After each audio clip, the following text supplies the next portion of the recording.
Welcome to American Medicine Today, presented by the Bonati Spine Institute, featuring the internationally acclaimed inventor of the Bonati spine procedures, Alfred Bonati, MD. Now here along with Dr. Bonati, your host, Kimberly Brummel. Well, thank you for listening to American Medicine Today. I'm Kimberly Brummel, joined by our executive radio producer, Ethan Euchre. Here as always. Happy to be here. And senior fellow, Jeff Wagstaff. Present and accounted for. Thank you. Well, we have another fun show for you today.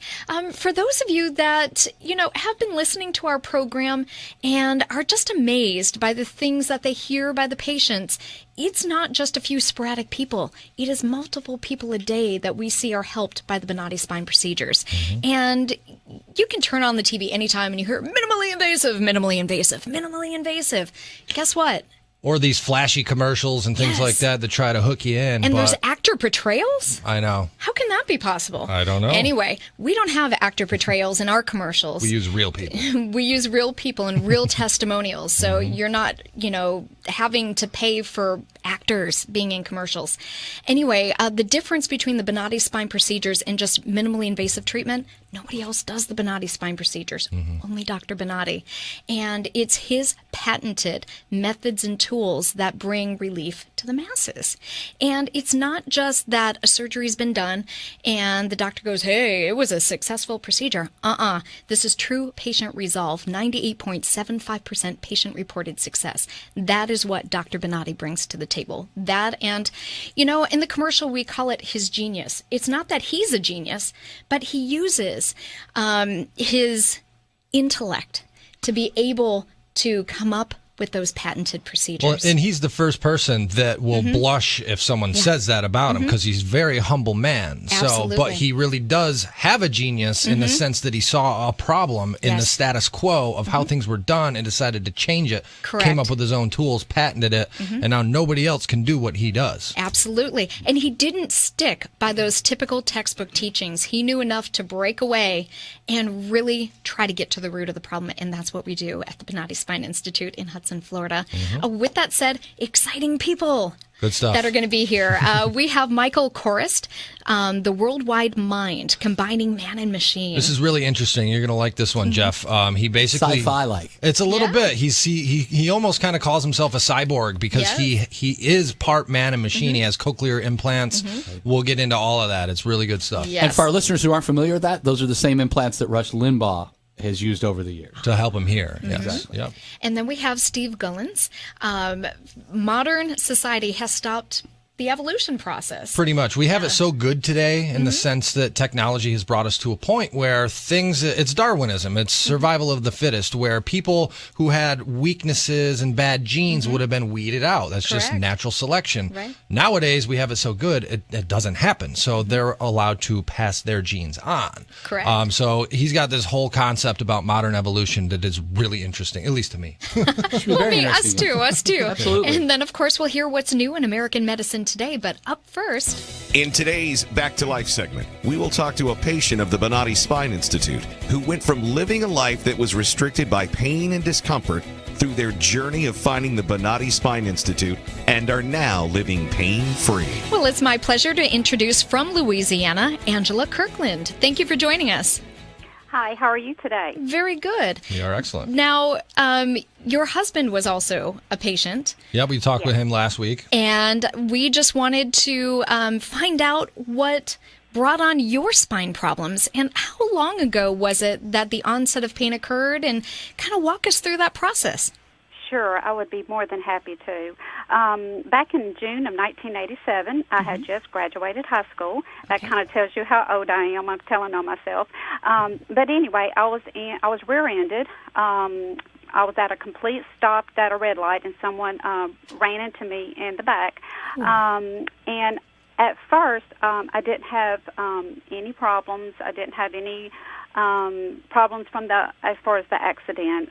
No pain or discomfort.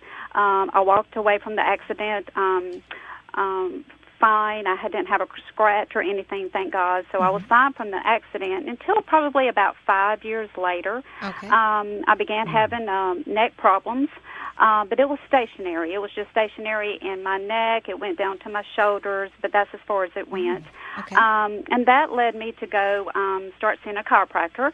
My husband had went to this chiropractor for years, and he had introduced me to him, and we became, over the years, very, very good friends because me and my husband was in there quite a bit. And, you know, his story from last week that he has had, you know, several you know, falls and stuff, and so which led him to the chiropractor. But, and Angela, he had whiplash too, right? So how odd that you both would end up with whiplash. Yeah. Exactly.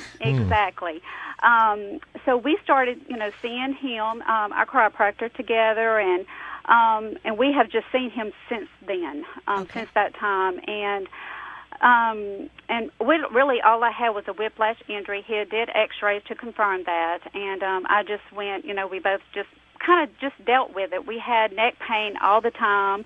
Both ate and took a lot of ibuprofen over the years, pain medicine, muscle relaxers, steroids. We used a lot of ice on our neck. That was something that our chiropractor wanted us to do, is use a lot of ice. Can I ask you about the steroids though? When you talk about the injections, how long would you say you felt relief from something like that? Well, we never got steroid injections. It was Oh, okay. only steroids by mouth. Oh, okay. Right. And which did help because it would reduce the inflammation. Got it. Say, you know, our chiropractor was out of town. He would, you know, call us in a steroid, and we would take a steroid until he got back, or just for some short distance until we could, you know, go in and see him. Got it. Okay. But this lasted for years, and we got relief when we went to our chiropractor, but just never got totally resolved. Got it. And I guess because, and looking back, it's because we both had a problem. Sure. That surgery needed to, you know, fix. But we did get temporary relief over the years. But it finally got to a point, which my husband had shared last week, that led him to a orthopedic doctor for his shoulder, Right. and that he had MRIs on his back and on his neck, and more or less he just needed to have surgery. I mean, it just got to that point. So, like he had told y'all last week, his chiropractor recommended him to go to the Bonati Institute. So we go there, and we go there for my husband, not for me. All right. Because he was just in bad shape. And so we get there, and like he had said last week, we were overly impressed from Mr. Paul when we walk in to the recovery nurses that sent us away at the end of the surgery. I mean, everybody in between was phenomenal. It's like a big family, and everything you need is right there. And they do everything there, from blood work to EKG to X-rays to MRIs, and it's so impressive because you don't have to go anywhere. Everything is right there. Everything is contained. And so, Angela, I'm just going to have to speed you up here a little bit. I'm sorry. No, you're perfect. No, it's a great story. It's just, unfortunately, with radio, we have time constraints. Okay. So my husband had 2 neck surgeries, and I was so impressed. And at that time, I was hurting really, really bad. Just didn't want to say anything. Okay. So I finally asked the nurse if there was any way that I could be evaluated while we were there. And she was. She took me right back to the clinic. She examined me. They sent me straight for an MRI. Needless to say, I had surgery the next morning, which overwhelmed us. I mean, that was one thing that I'll never forget, is the care for me. And they took time to take care of me as well as my husband. They didn't say, well, go home, call us next week, we'll make you an appointment next month, and we'll deal with you later. They took care of me right then and there. So, Angela, and that was one thing that totally impressed, me. And when they looked at your MRI, what did they tell you? Did they look at it and tell you what was wrong with you prior to you even saying what was wrong with you? Immediately. Oh, Dr. Grossmith was fabulous. He read my MRI in the examining room. He told me I had a pinched nerve. He showed me exactly where it was, and he said that lined up to exactly where I was hurting. The next morning, he did surgery, and it totally fixed it. That's fantastic. On the day of surgery, there is that conscious IV sedation. Do you remember interacting with the staff during your do. procedure? I do. It's kind of weird. I was kind of in and out, Right. But I did. I do remember talking with the staff. And actually getting from one table to the other when it was over. Right. I remember all of that. I remember going to recovery. And that was amazing because I've had several surgeries in the past, and that's never happened to me before. But I was awake in and out, woke up in recovery, and I felt wonderful. And what was that recovery process like for you? It was about for 3 weeks. 3 weeks it took. I'm a small person. I weigh like 108 pounds, so recovery for me was a little bit longer than my husband. Okay. It took me about 3 weeks to totally feel better, and I was only hurting in the incision area. My neck pain was totally resolved. But it took me about 3 weeks to recover. After 3 weeks, I felt great. In 1 week's time, I cleaned my house, which normally takes me 2 days, and then I cut grass the next day. And normally, after this, I have to go to the chiropractor because I'm in bad shape. My neck is hurting. I hurt all over. Right. But this time, it did not. I was pain-free. It was probably the first time in life you were excited to clean the house. Yes, it was. And it was a really good test. And I passed it with flying colors. And we've just been telling all of our friends and family, everybody we know about this place, because it's amazing. It's changed our life. You know, let me ask you something. You had cervical spine pain. Did that give you headaches? Oh, constantly. Constantly, I had headaches in the back of my neck that went all the way up to my forehead and my temple areas. Wow. And so that's why I had to take ibuprofen around the clock every day. And you felt relief from that after the surgery? It's totally gone. Yes, That's sir. fantastic. It's totally gone. Incredible. The only discomfort that I had was the incision area itself, and that was it. It was amazing. So you feel good now, today, right now, the second? Yes, it's 100% been resolved, and I feel wonderful. I love Thanks it. to Dr. Grossmith. All right, Angela. Thank you. Well, again, continued good health, Yes. and we appreciate you in joining us. wonderful help. I feel great. And give our best to Bubba. He sounds like the kind of guy I'd like to hang out with. Have a couple I will, beers. And I tell you what, we're honored to speak today because we hope if we can help just one person, then it was well worth it. Awesome. Thank you, Angela. All right, Thank you Angela. for sharing your story. Yes, sir. have a great Continue one. good Yes, sir. health. Y'all have a wonderful day. Bye-bye. You Bye-bye. too. All right. Well, you heard it again. Good Another people. person from Louisiana suffering with migraines. I suffer from those. It is just miserable. So if you suffer from headaches, you have neck pain, back pain, sciatica, reach out to the Bonati Spine Institute, 855-267-0483, or visit Bonati.com. Coming up after the break, Michael Korist, the worldwide mind combining man and machine. Stay tuned. You're listening to American Medicine Today. Revolutionary in his field, Dr. Bonati created, perfected, and patented the Bonati spine procedures. Using his genius, Bonati invented precise tools necessary to minimize surgery, scarring, anesthesia, and recovery.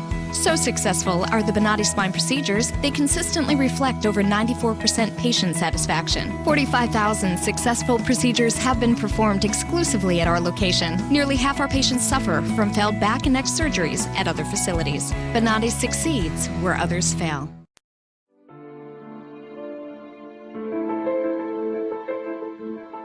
This is the first time that I am pain-free after 18 years. And it's just wonderful. I love it. Phenomenal results. No pain whatsoever. My pain is virtually gone. Nothing short of a miracle. Those surgeries gave me my life back. Already I feel like a new person. I'm going home new. I can chase my grandbaby now. I can garden, I can cook, and I'm really thrilled. The outcome's been remarkable. I feel 100% better. It's like a miracle. It was phenomenal. It literally did change my life. I was in a wheelchair at that time, and I left here walking. Every single pain that I had when I came here is gone. I'm ready to go home and feel great. This place is great. Thank you. Everything that they said they would do, they have done, and I'm very, very satisfied and happy with those results. I knew in surgery, in fact I told the surgeon when he relieved the pain off the nerve. The pain is gone. I'm feeling wonderful. I have no pain. I feel better than I felt in 4 years from the surgery. It was almost immediate relief. Today I am totally pain-free, which is just amazing. It's fantastic. It definitely works. I mean, I really don't know what else to tell you. I'm happy.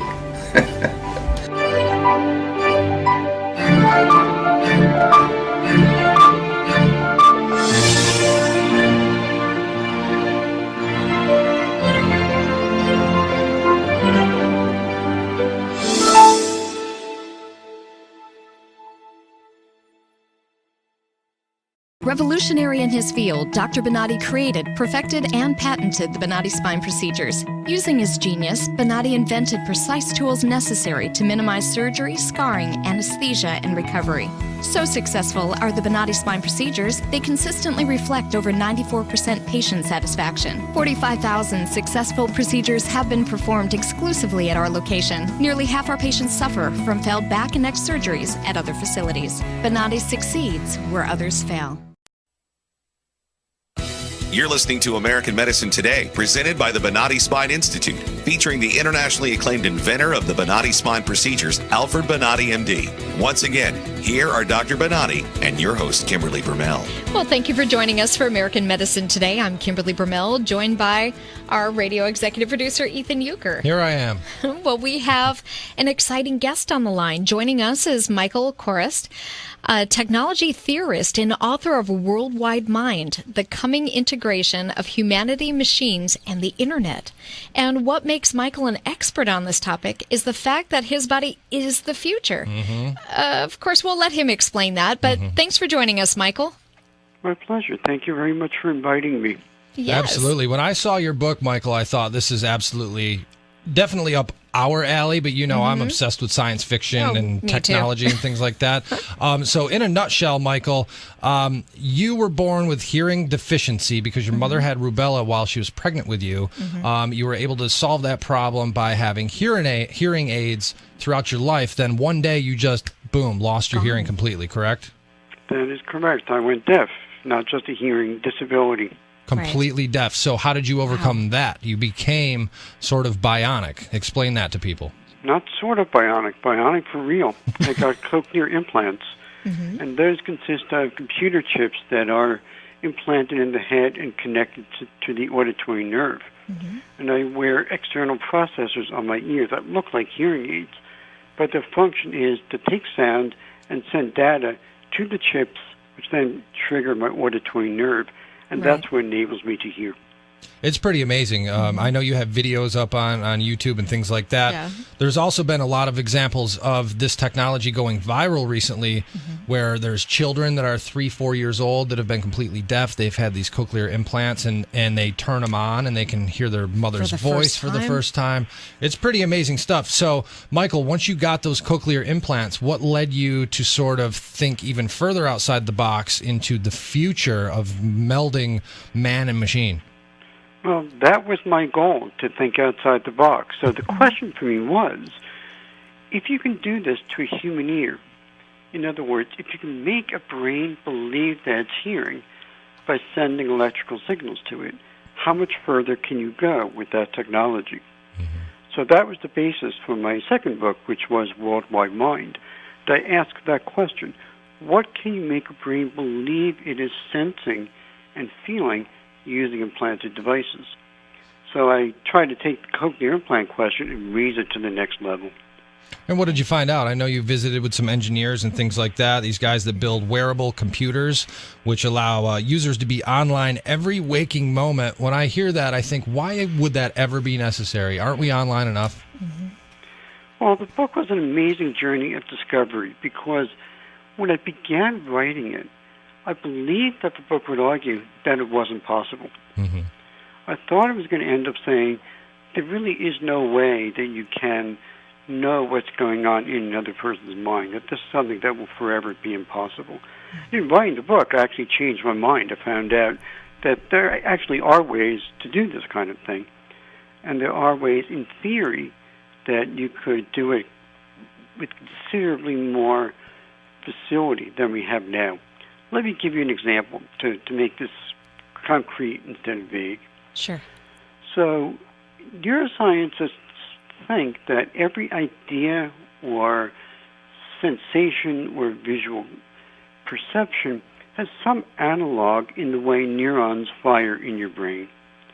It's got to be that way because if there wasn't some kind of neural collection in your brain that recognized an apple, you would have no way of being able to recognize an apple. So the brain's got some kind of long-term storage going on in the way its neurons connect to each other. So some scientists call that storage an engram, that there are engrams for many different concepts and objects and words and feelings and so forth.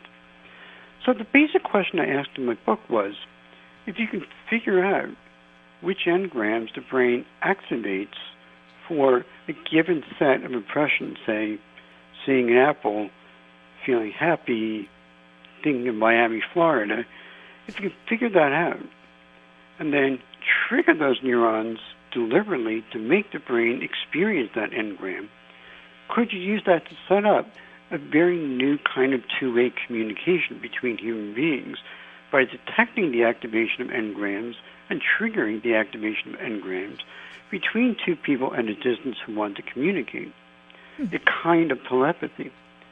So that was the conceptual idea. This is all pretty. This is all pretty deep stuff, engrams and things like that. I'm just thinking, Kimberly and I are looking at each other like, wow, I thought I enjoyed science fiction. This guy's like out in left field. It's pretty crazy stuff, though. And, I know you talk about in your book, Worldwide Mind, about this worldwide mind. Can you explain what that would be? I don't know if we would want everyone's minds linked up to each other. To know what everyone's innermost, deepest, darkest thoughts are might be a bit scary, but it's interesting, definitely. Well, let me be clear about the authorial stance in which I was writing the book. I was not saying that this is possible now. I wasn't saying that it will be possible, nor was I saying it would necessarily be desirable. Right. What I was saying is that technology has advanced to a point where we can begin to think about such things. And that was my goal in the book. So, to give you an example, why would you want to do such a thing? Why would people get brain implants to send images of apples back and forth to each other? It sounds ridiculous, right? But take a quick historical detour and think about how difficult it would have been for you to explain email and Twitter and Facebook to somebody in the year 1980. That's true. They just don't have the social context in which those technologies make sense. Yeah, so I spent a good deal of the book trying to explain what social context, in what kind of social context do those ideas make sense. But we're constantly interviewing companies that are wanting to do brain-computer interfaces. So we were amazed by your book, Worldwide Mind. We thought it kind of pulled it all together. How far off do you think we are from some of this stuff, Mike? I didn't offer any concrete prognostications because that wasn't my goal. I wasn't saying this 20 years off, 30 years off. That's an unknowable question. What I was trying to do was trying to say, if this did happen, what kind of society would you need to make it make sense? Right. So I gave you some examples. So think for a minute. You mentioned to me that you discussed the Arab Spring last year. So this is a revolution that was enabled by people being able to send text messages back and forth on a collective basis. So that kind of political revolution was enabled by a technology that enables rapid collective communication. But on Twitter, it's text. So I asked in the book, well, why stop at text? What about feelings? What if people allowed other people to have information about what their brains are feeling at that moment, whether you're feeling happy or sad or frightened or in pain? This would be a very different kind of communication. This is not like sending text messages back and forth. This is getting a sense of, say, how a country like Egypt feels at one particular moment in time, and letting people around the world have access to that sensation. In the book, I call this telempathy rather than telepathy, because there'd be a collective sending of feelings around the planet instead of language. So to us, this sounds extremely strange and science fictional, and it is. But the reason is we don't have a society in which such communication makes sense yet. That's exactly right. And I mean, if you kind of elaborated or alluded to it a little bit earlier, but I mean, even 15 years ago, if you had told someone that due to something called Twitter, it would lead to revolution in Egypt, people would have said, you're out of your mind. And that was just 15 years ago. So, well, we're out of time, Mike. So, Kimberly? Mike Corris, a technology theorist and author of Worldwide Mind, The Coming Integration of Humanity, Machines, and the Internet. Well, thank you very much for joining us. Continued good health, and appreciate it. If when you come out with something else, let us know. We'll have you back on to discuss. Thanks, Mike. Later. Thank you. Have a good one. All right. Interesting stuff for sure. Yeah, always on American Medicine Today. Coming up after the break, well, you're going to hear more, so stay tuned. Revolutionary in his field, Dr. Bonati created, perfected, and patented the Bonati spine procedures. Using his genius, Bonati invented precise tools necessary to minimize surgery, scarring, anesthesia, and recovery. So successful are the Bonati spine procedures, they consistently reflect over 94% patient satisfaction. 45,000 successful procedures have been performed exclusively at our location. Nearly half our patients suffer from failed back and neck surgeries at other facilities. Bonati succeeds where others fail.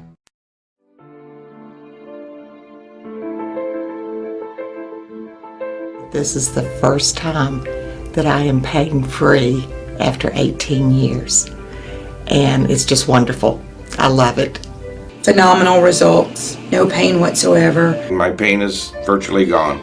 Nothing short of a miracle. Those surgeries gave me my life back. Already, I feel like a new person. I'm going home new. I can chase my grandbaby now. I can garden. I can cook. And I'm really thrilled. The outcome's been remarkable. I feel 100% better. It's like a miracle. It was phenomenal. It literally did change my life. I was in a wheelchair at that time, and I left here walking. Every single pain that I had when I came here is gone. I'm ready to go home and feel great. This place is great. Thank you. Everything that they said they would do, they have done, and I'm very, very satisfied and happy with those results. I knew in surgery, in fact, I told the surgeon when he relieved the pain off the nerve. The pain is gone. I'm feeling wonderful. I have no pain. I feel better than I felt in 4 years from the surgery. It was almost immediate relief. Today I am totally pain-free, which is just amazing. It's fantastic. It definitely works. I mean, I really don't know what else to tell you. I'm happy.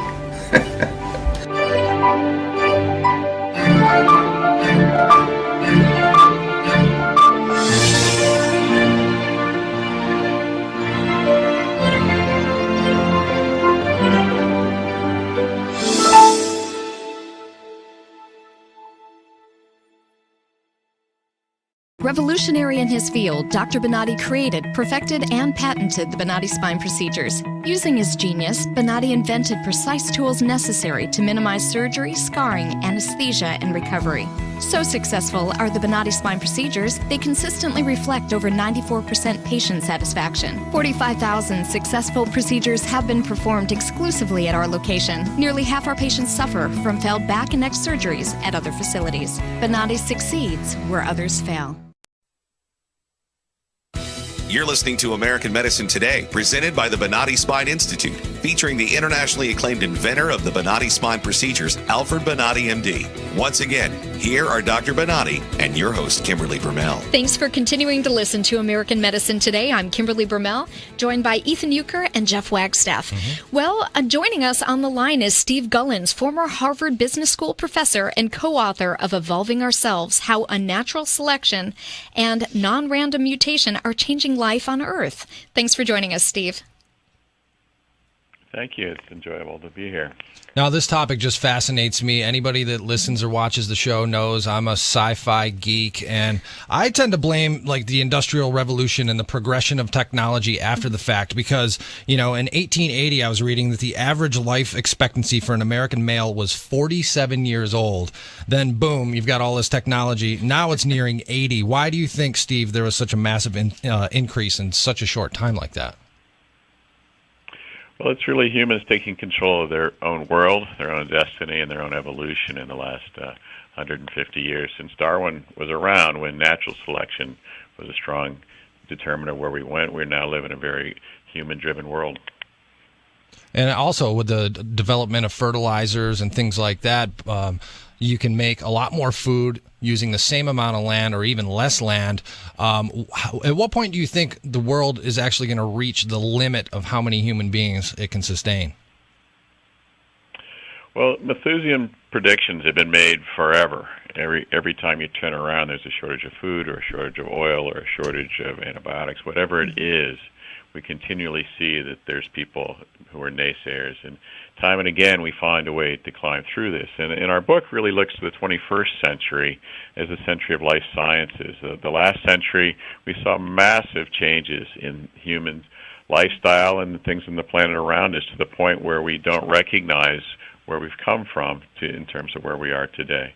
The new century is going to be guided by DNA, GAT&C, our ability to copy, write, edit, and alter the DNA of ourselves, our children, the bacteria and animals that live around us is going to be a new way in which we view the world and change it for our benefit. And you also mentioned in the book about obesity rates and how they've doubled in the past 35 years, including obesity rates in animals. Mm-hmm. Why is that? The hormones, I'm assuming? So, right. If we go back to Darwin's day, he described natural selection and related to Gregor Mendel and random mutations as the drivers of everything around us. Mm-hmm. But what they didn't appreciate is how unnatural the influences on our lives would become. And so as we've thrown industrial chemicals and greater education, et cetera, at the world around us, we've seen people get taller, smarter, live longer, generally be happier. The standard of living has been rising. But at the same time, we've seen rising rates of obesity, autism, and many things that cannot be explained by simple toxins or by our genes. This is a complex interaction. And really, as we describe in the book, in a series of very short chapters, it's the environment integrated with our genomics to actually foster a new being, a new phenotype in just 1 or 2 generations. Evolution in terms of traits is not over thousands of years. It's over 1 or 2 generations of our lives. Well, another interesting fact that's on here, Steve, talks about 300 years ago, almost no one with a serious nut allergy lived long enough to reproduce. And now we see people with peanut allergies, and now they're okay. Or at least they're able to live with those allergies. That's right. In Darwin's day, there was only one way for humans to reproduce. Now we have more than a dozen. There was lack of certainty about you living to even the age of 20. And now it's pretty certain, even if you have allergies. And with this comes the fact that we're not trimming out our genetic traits. Mm-hmm. And we're also changing the influence of our environment on those traits in ways that have led to allergies and other things that are very common in society now. Steve, you bring up a really good point, too, and frankly, I don't know if this is politically correct, but I want to ask the question. There was a day that, in generations past, that people with certain ailments or conditions that were not good, I guess for lack of a better term, wouldn't necessarily want to reproduce and pass those on. Mm-hmm. It seems like now everyone is encouraged, no matter the condition, no matter how sickly they are, no matter how the challenges that they may have in life, everyone is encouraged to, well, it's your natural right to reproduce. But is that really fair to children who are being brought in, maybe not given the same chance that a healthy child would given if both parents aren't healthy? It seems like we encourage that where in days gone by, that just wasn't done. Yep. We now have new ethical and moral questions that face us that we never had to worry about before. The most recent example is the measles vaccine. 60 years ago, before the vaccine existed, it was an act of God whether you got measles and whether you survived or died from it. Right. Now it's a choice. It's a personal choice to get the vaccine. And as we move forward, we're going to have more and more of these personal choices with regard to gene therapy to eliminate diseases, with regard to, as we move out of healthcare on rare genetic diseases, with regard to the food we put in our bodies has been engineered to our benefit, or even with regard to things like aging or perhaps beauty and athletic performance. Those will be decisions that will be personally made, and they'll be made by society, and it will be an ongoing dilemma and debate. But like many, many things in the past, we can come to terms with that over the next generation or two. And Steve, where do you see evolution going? Because we've had folks on the show before, researchers that are talking about turning mortal cells into immortal cells by DNA and RNA and all of this stuff that's beyond the normal layperson.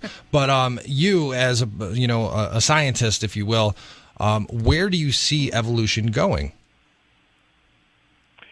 On multiple fronts, we still see some natural world evolution occurring as a result of changes in the environment, like global warming, etc. But in the unnatural, domesticated world that we live in, we will take greater control with foresight in terms of the traits and the things that are going on.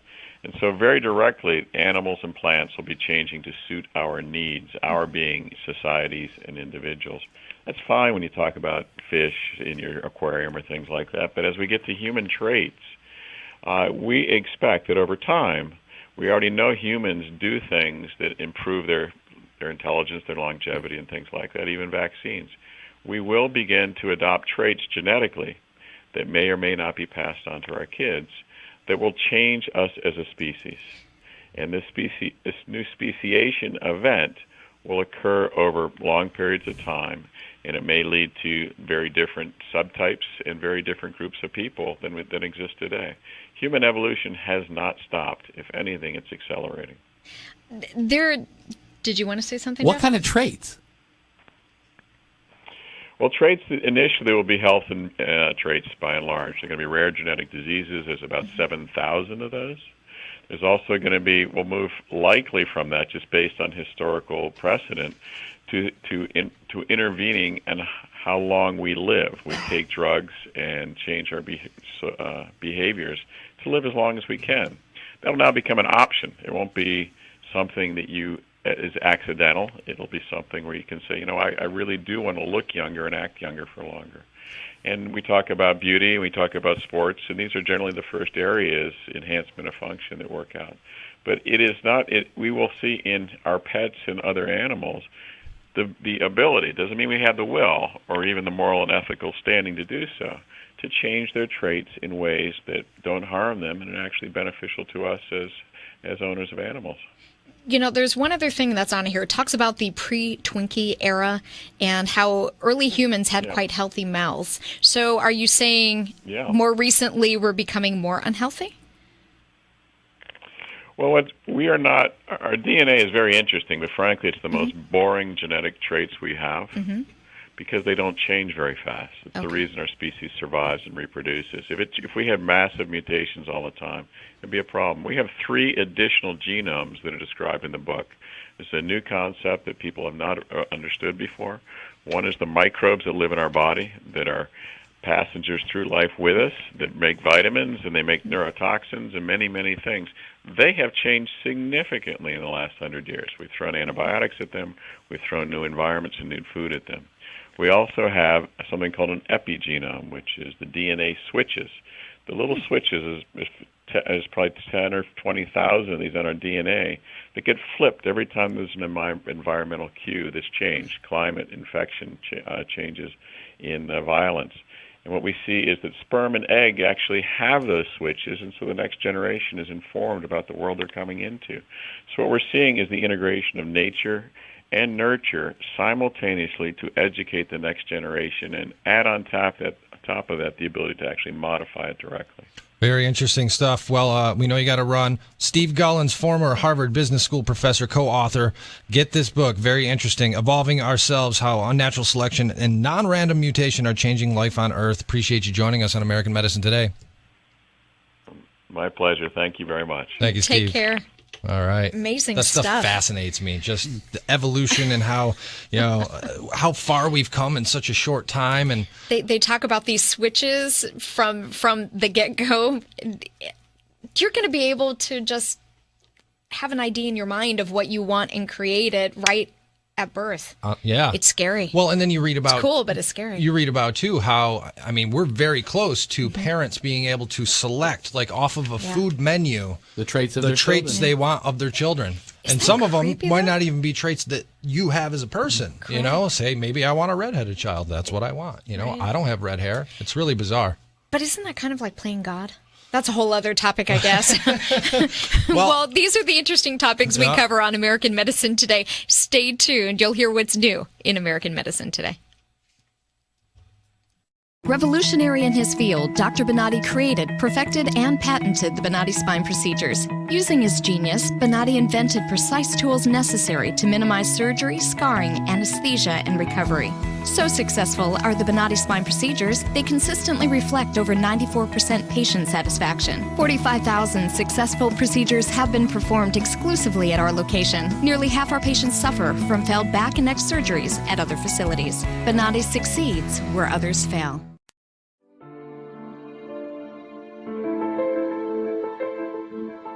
This is the first time that I am pain-free after 18 years. And it's just wonderful. I love it. Phenomenal results. No pain whatsoever. My pain is virtually gone. Nothing short of a miracle. Those surgeries gave me my life back. Already, I feel like a new person. I'm going home new. I can chase my grandbaby now. I can garden. I can cook. And I'm really thrilled. The outcome's been remarkable. I feel 100% better. It's like a miracle. It was phenomenal. It literally did change my life. I was in a wheelchair at that time, and I left here walking. Every single pain that I had when I came here is gone. I'm ready to go home and feel great. This place is great. Thank you. Everything that they said they would do, they have done, and I'm very, very satisfied and happy with those results. I knew in surgery, in fact I told the surgeon when he relieved the pain off the nerve. The pain is gone. I'm feeling wonderful. I have no pain. I feel better than I felt in 4 years from the surgery. It was almost immediate relief. Today I am totally pain-free, which is just amazing. It's fantastic. It definitely works. I mean, I really don't know what else to tell you. I'm happy.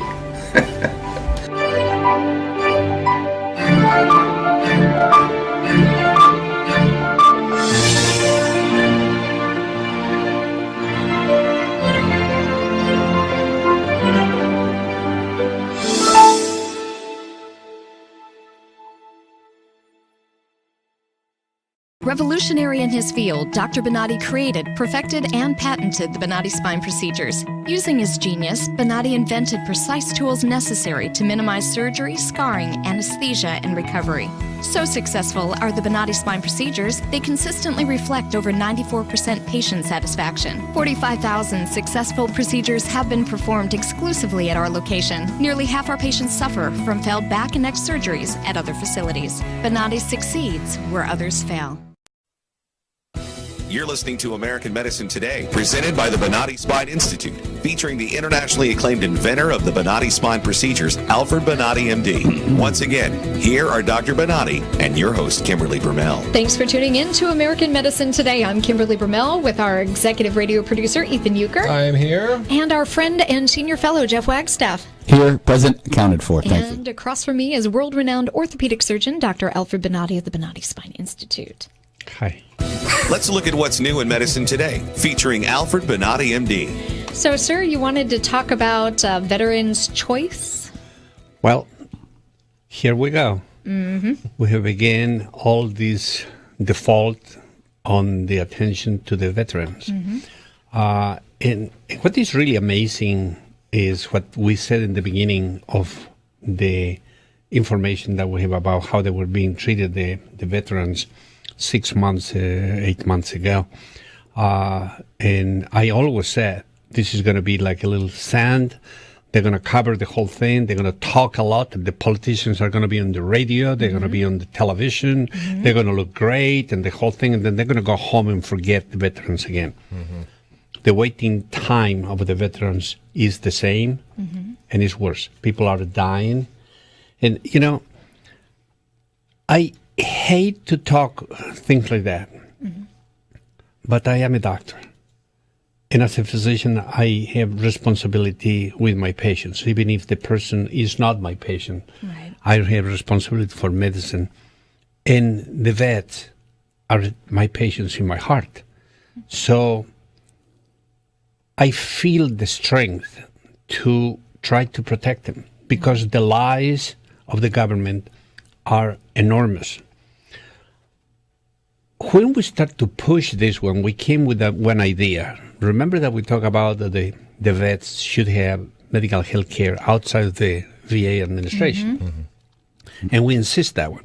Then suddenly, I don't know if we originate the thought, or I don't know if somebody else originated the thought, but then they create the card and this card is a service card for the physicians in the outside of the Veterans Administration. And if the veteran lives more than 40 miles from a VA hospital, or is waiting more than 30 days for an appointment, or 30 days for an appointment, can go to a private service physician. Well, looks great on the outside. From the 9 million of veterans, only 27,000 they receive that card. Well, let me stop you here, though, because we had politicians on, and they enacted some of these rules to be able to make that happen, to speed things up. However, this administration got in the way. Well, the problem is the politicians enacted these things, but like everything that the politicians being done is being debated. Okay. So I give you 2, you give me 1, I give you 3, you give me 2. So what happened is this is a wishy-washy type of a program, because when they give you that card and they said to you, it's strictly clear, 40 miles, you can go to another doctor. Sure. 30 days waiting, you can go to a doctor. Right. Well, it needs to be reviewed, though. Yeah, but this should be a rule that is unbreakable to these individuals. Certainly. I don't care if they want to go to the VA. Well, they can go to the VA. But if they cannot go to the VA for whatever the circumstances, the physicians in the market should be responsible to receive these people. Sure. Well, when suddenly you play games and you call the physician and the physician doesn't serve Medicare, and you want to pay a Medicaid type of a fee for an outside physician, then you defeat the program. Correct. Okay, you cannot do that. They need to be a service that physician who doesn't have Medicare or doesn't have Medicaid care should be paid his fees. Sure. If they don't, then they are going to be a second-grade type of a system where the vet will need to choose a physician who serves Medicare or Medicaid, or is not going to have the service, or will need to go to the VA anyway. Right. So, is set to fail. Is a program with the fault and with the lie. So what happened? These people are still without service. They are not being served properly. They are not being treated properly. And we start to see again people dying because they are not served properly. Well, in part of what I read on the write-up had mentioned that there was somebody that got to approve or not the right of the veteran to be able to choose to go to another doctor outside of the VA. And they were turning them down left and right. So as many good things as some good-hearted politicians were trying to do, this administration put a roadblock in. Oh, well, I'm the decision maker. Oh, no, don't think so. Sorry. Oh, yeah, well, but this is being done with an intention. Right. What happened is, if you are a vet and you go to a private physician and they cannot serve you because of the fee situation. Okay. Then at the same time, they discourage you to go.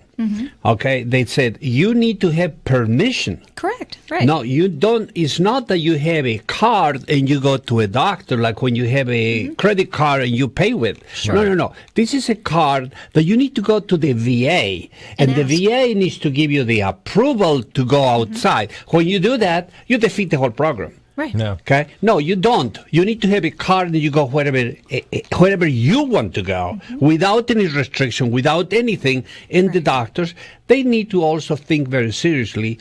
We can serve the veterans, and we can accept certain amount of the veterans. Even they want to pay an extra amount of money if they allowed, but if they don't.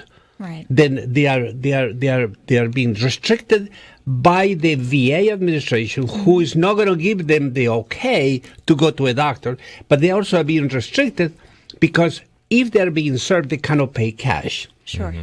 So in the system is already a good political intention that is a fraud. Right. Okay, and then if the politicians are really good, they should avoid to have this fraud put inside of the law that they are trying to get across.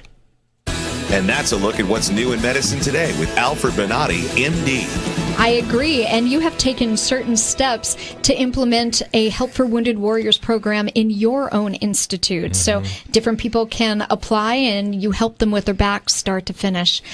One person, one surgery a month, and that's what you do to try to give back to those that give their lives for our country. You are listening to American Medicine Today.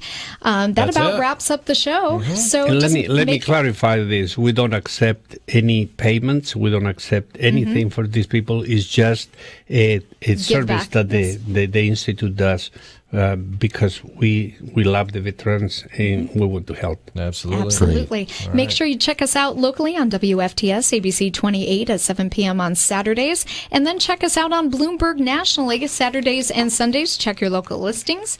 And whoops, I have a hair in my mouth. Sorry about that. It happens. Live TV, live radio.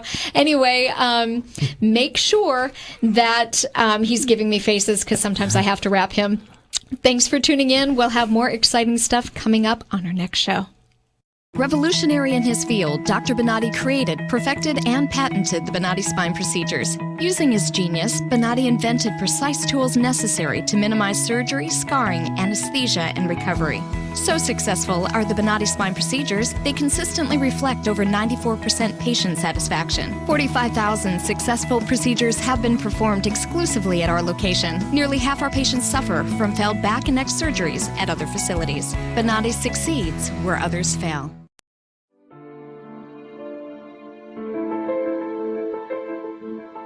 This is the first time that I am pain-free after 18 years. And it's just wonderful. I love it. Phenomenal results. No pain whatsoever. My pain is virtually gone. Nothing short of a miracle. Those surgeries gave me my life back. Already, I feel like a new person. I'm going home new. I can chase my grandbaby now. I can garden. I can cook. And I'm really thrilled. The outcome has been remarkable. I feel 100% better. It's like a miracle. It was phenomenal. It literally did change my life. I was in a wheelchair at that time and I left here walking. Every single pain that I had when I came here is gone. I'm ready to go home and feel great. This place is great. Thank you. Everything that they said they would do, they have done, and I'm very, very satisfied and happy with those results. I knew in surgery, in fact, I told the surgeon when he relieved the pain off the nerve. The pain is gone. I'm feeling wonderful. I have no pain. I feel better than I felt in 4 years from the surgery. It was almost immediate relief. Today I am totally pain-free, which is just amazing. It's fantastic. It definitely works. I mean, I really don't know what else to tell you. I'm happy.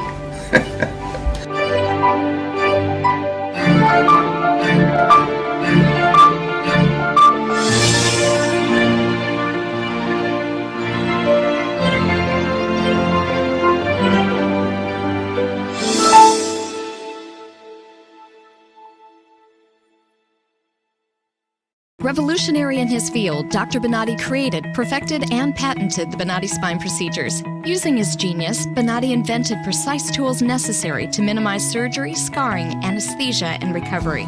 So successful are the Bonatti spine procedures, they consistently reflect over 94% patient satisfaction. 45,000 successful procedures have been performed exclusively at our location. Nearly half our patients suffer from failed back and neck surgeries at other facilities. Bonatti succeeds where others fail.